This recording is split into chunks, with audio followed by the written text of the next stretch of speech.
এই যে এমপ্লিফায়ারটি এখন আমরা ফোম দিলাম, ফোম দেওয়ার পরে এমপ্লিফায়ারটি ভিতরের দিক দিয়ে চারিপাশে ফোম দিয়ে প্যাকেট করে দিব। দেখাও, ঠিক আছে, সাইড দিয়ে দাও।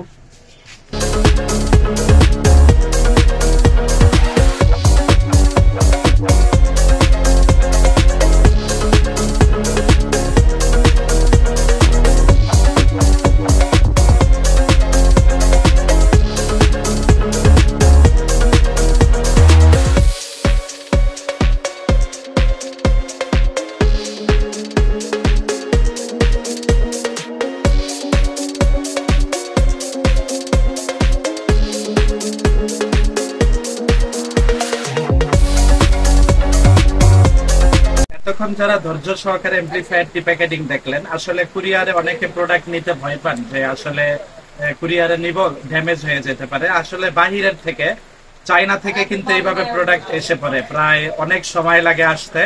তো আমরা তো এমপ্লিফায়ারটি দেখলেন কিভাবে প্যাকেটিং করলাম, তো আজকে আমরা দিয়ে দিলে ইনশাল্লাহ যথাযথ ভাবে কালকে ভাই হয়তো পেয়ে যাবে বা পরশু দিন হয়তো পেয়ে যাবে। তো এইভাবে প্যাকেট করলে আসলে এমপ্লিফায়ার কোনো প্রবলেম হওয়ার মতো কোনো ফেস করবে না। আর আমরা এগুলো প্যাকেট করার পরেও যারা এই মালগুলো লোড করে, এই জায়গা থেকে আনলোড করে, তো আমরা তাদেরকে কিছু টিপস দিয়ে থাকি। যেহেতু এমপ্লিফায়ার গুলো তারা কষ্ট করে গাড়িতে উঠিয়ে দেয়, তো তাদেরও একটু কিছু ব্যবস্থা করে দিলে তারা খুশি হয়।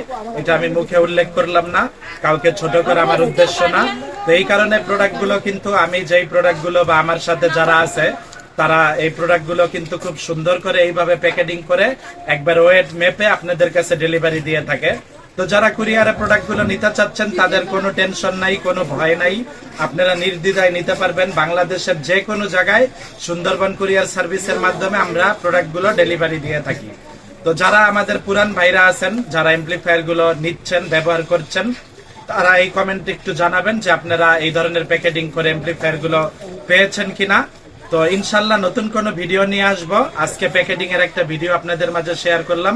এতক্ষণ যারা ভিডিওটা দেখেছেন তাদেরকে অসংখ্য ধন্যবাদ আপনাদের ইলেকট্রনিক্স এর পেজে থাকার জন্য। আর ইউটিউব থেকে যারা এই ভিডিওটি দেখছেন তারা ইউটিউব চ্যানেলটি সাবস্ক্রাইব দিয়ে দিবেন, আর যারা পেজ থেকে ভিডিওটি দেখছেন তারা পেজটিকে ফলো দিয়ে দিবেন। তো চলে আসবো নতুন কোনো ভিডিও নিয়ে, ততক্ষণ সবাই ভালো থাকবেন, সুস্থ থাকবেন। আসসালামু আলাইকুম। তো একেবারে ভিতর থেকে কিভাবে প্রসেসিং করে আনলাম আপনারা তো এতক্ষণ দেখলেন। তো দেখেন, আবার লেখেও দিই সাবধান বড় ভাই, সামনের পার্ট। তো এইভাবে আসলে প্যাকেটিং এর পরে আবার ভালো করে চারিপাশ থেকে বাঁধা হয় যাতে এগুলো নির্দিষ্ট জায়গায় খুব ভালোভাবে পৌঁছায়।